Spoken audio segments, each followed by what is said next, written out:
Nicole Cabrera Nicama y el día de hoy, junto con mi compañero, les venimos a hablar sobre qué es la apoptosis. Hola, mi nombre es Luis Gabriel Peñagrados y como le mencionamos anteriormente, en este video le hablaremos sobre lo que es la apoptosis y algunos... ¿Qué es la apoptosis? La apoptosis deriva del latín desprenderse o decaer, al igual que las hojas cuando llegan a temporadas de otoño. Al igual que las hojas, cuando hayan muerto, pues caen. Las células, cuando se dan cuenta que han llegado a su límite de vida, pues empiezan con los procesos apoptóticos, o también llamada muerte celular programada, en donde se compone por una serie de mecanismos de señalización bioquímica, en donde una serie de proteínas se van a activar para la eliminación de la célula de una forma sutil y limpia, o ordenada, no como la necrosis.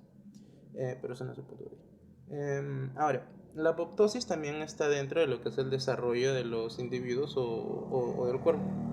Por ejemplo, en el punto de las manos. Cuando estás en desarrollo embrionario, tus manos no poseen dedos, sino que poseen una membrana fina que, debido a que las células de esta membrana van a empezar a desarrollar los procesos de apoptosis, es que vas a poder recién formar los dedos.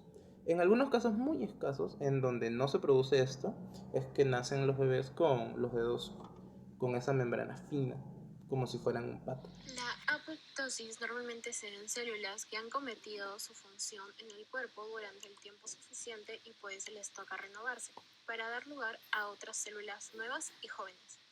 Cuando esto no tiene lugar, se da el cáncer. Las células se vuelven inmortales y no paran de proliferar. Por lo tanto, la apoptosis es un proceso normal y necesario. Aunque en exceso, la apoptosis también puede resultar un problema, ya que da lugar a las llamadas enfermedades neurodegenerativas, donde las células mueren antes de tiempo. Estas células reciben mensajes desde algún lugar que no entendemos todavía, induciéndole a destruirse en un área concreta de la parte baja del cerebro. Por ejemplo, esto puede causar lo que es la enfermedad del Parkinson. Ocurre lo mismo en la enfermedad de Huntington, la del Alzheimer, la de Lewy Hair y en otras enfermedades neurodegenerativas. Ahora, continuando con el siguiente punto de la historia de la apoptosis, el término apoptosis fue acuñado en 1972 por John Kerr, Andrew Wiley y A. R. Curie de la Universidad de Aberdeen. Ellos llegaron a describir en un documento los eventos coordinados que ocurrieron durante la muerte programada de varias células. La comprensión de la base molecular de apoptosis se descubrió en los estudios sobre el gusano nemátodo, cuyas células pueden seguirse con precisión durante el desarrollo embrionario de este. De 1090 células de estas, 131 van a morir por apoptosis.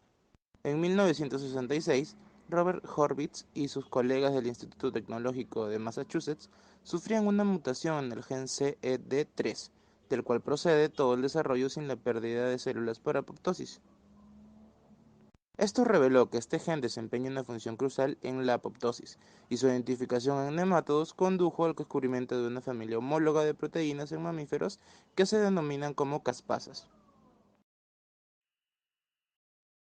Vamos a comenzar con los tipos de fase de iniciación. Vía extrínseca. En la vía extrínseca se usan señales extracelulares para inducir apoptosis. Algunas de estas señales pueden ser la pérdida de factores de crecimiento o la disminución de niveles de oxígeno. Esto se da cuando unos ligandos se unen a receptores. Estos ligandos pueden ser FASL, factor de necrosis tumoral, inductor de apoptosis, y los receptores son proteínas transmembrana como FASR, TNFR1, DR3 y TR4. Todos estos son llamados también como receptores y ligandos de muerte. Por ejemplo, cuando el ligando FASL se une con el receptor FASR, esto causa una agrupación de 3 FASR para el FASL. Debido a esto, los dominios intracelulares que están en el interior de la célula y que son parte de lo que son los FASR, se unen a la FAT, que es una proteína adaptadora. Esta FAT luego se unirá a lo que es una procaspasa 8, el cual luego va a pasar a su forma activa, denominada como caspasa 8. La estructura formada desde los receptores hasta la procaspasa se le denomina como complejo de señalización inductor de muerte. Todos los receptores TNF comparten una región de 80 aminoácidos. Esto va a activar la fase de ejecución por la activación de lo que son las caspasas 3, 6 y 7. Pasaremos a otra fase, la cual se va a conocer como vía mitocondrial o intrínseca. Esta se va a referir a cuando la célula se somete a apoptosis. Esta vía va a estar caracterizada por la liberación del citocromo C. Para saber que estamos en una apoptosis por vía mitocondrial, tendremos señales tales como daño en el ADN, hipoxia, exceso de calcio citosólico y estrés oxidativo severo. Estas provienen del interior de la célula. La ruta de esta vía está regulada por proteínas de la familia BCL2. Existen 25 proteínas conocidas en la familia BCL2. Los diferentes miembros funcionan, ya sea para estimular la apoptosis, o sea, los propoptóticos, o bloquear la apoptosis, quiere decir los antipoptóticos. El proceso empieza cuando las señales causan la sobreregulación de proteína BH3 en el citoplasma. Esta BH3 va a la membrana externa de la mitocondria y activan a las proteínas BAK y BAX. Estas activadas, al unirse, crean una permeabilidad de esta membrana para liberar así factores proapoptóticos. Se liberarán factores proapoptóticos tales como el citocromo C, el factor inductor apoptótico, el segundo obturador de los pasos mitocondrial de caspasas. Como hemos visto anteriormente, el citocromo C va a ser el más relevante. Este se une al factor de activación de la proteasa apoptótica F1 y a la procaspasa 9. Formarán así el complejo llamado apoptosoma. Dentro de esta, la procaspasa 9 se vuelve a su forma activa de caspasa 9 y esta activa las caspasas 3, 6 y 7. Esto dará origen a la fase de ejecución. Debemos de recordar que las proteínas de muerte celular están reguladas de cerca por la proteína supresora de tumores P53. También tendremos una proteína SMAC que bloquea proteínas inhibidoras de apoptosis. Fase de ejecución. Como tal, ambas vías dan origen a esto gracias a la activación de las caspasas.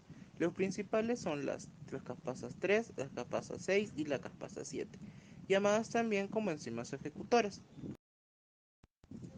El proceso empieza con una epignosis, en donde la cromatina se condensa y el ADN se parte en trozos. El citoplasma se va a deshidratar, y las mitocondrias dejarán de cumplir su función energética y ya no la darán.